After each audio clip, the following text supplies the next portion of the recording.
আসসালামু আলাইকুম রহমতুল্লাহি ওবরাকাতু। সম্মানিত শিক্ষার্থীগণ, আশা করি আল্লাহ পাক রব্বুল আলমিনের অশেষ মেহরবানিতে ভালো আছেন। আলহামদুলিল্লাহ, আমিও ভালো আছি। আজ আমরা দ্বিতীয় শ্রেণীর অঙ্ক বইয়ের অনুশীলনী 8-এর 8 নং অঙ্কের সমাধান করব। চলুন তাহলে শুরু করা যাক। তো প্রথমে আমরা অঙ্কটা পড়ে নিব যে প্রত্যেকে 5 টাকা করে দিলে 5 জনে কত টাকা দিবে। অবশ্যই অঙ্কটা বুঝতে পেরেছেন যে অঙ্কটা কি হবে, কারণ অঙ্কের ভিতর কিছু পয়েন্ট থাকে যেটা দেখে আমরা বুঝতে পারি যে অঙ্কটা কি হবে। হ্যাঁ, অঙ্কটা অবশ্যই গুণ হবে, কারণ কোনো অঙ্কের ভিতরে যদি গুণ, প্রতি, প্রত্যেকে অথবা সমান সংখ্যক অথবা করে এরকম যদি লেখা থাকে তাহলে আমরা বুঝবো যে অঙ্কটা কি হবে, গুণ হবে।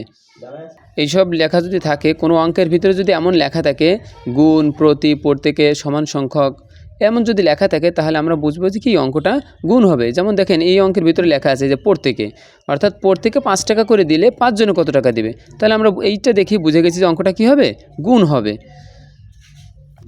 তো আমরা প্রথমে লিখবো, আমরা এখানে লিখতে পারি যে প্রত্যেকে দেয় 5 টাকা। তো প্রত্যেকে মানে কি, প্রত্যেকে মানেই কিন্তু একজন, অর্থাৎ একজনে দেয় 5 টাকা। আমরা এভাবে লিখতে পারি প্রত্যেকে 5 টাকা দেয়, অথবা একজনে দেয় 5 টাকা, এভাবে লিখতে পারি, যে কোনো একটা লিখতে পারি। আমরা এখানে যদি লিখি যে প্রত্যেকে দেয় 5 টাকা তাও হবে, অথবা যদি আমরা লিখি যে একজনে দেয় 5 টাকা, তো আমরা এখানে একজনেই লিখবো যে একজনে দেয়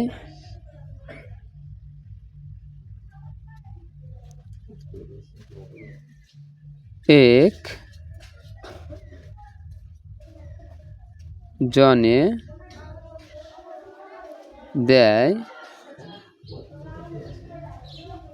একজনে দেয় কয় টাকা, 5 টাকা। 5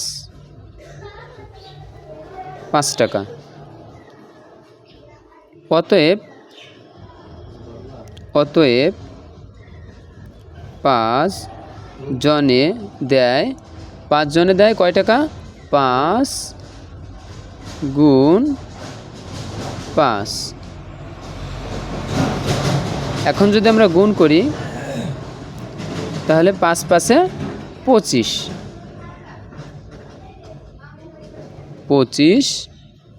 টাকা।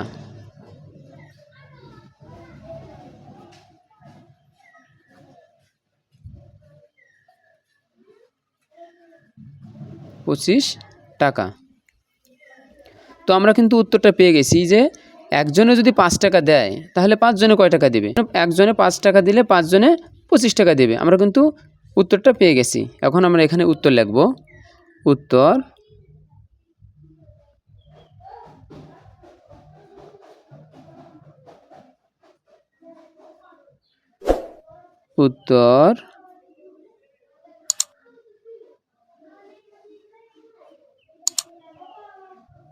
25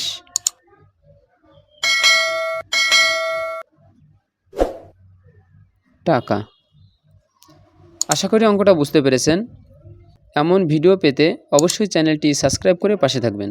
আসসালামু আলাইকুম রহমতুল্লাহি ওবরাকাতুহু।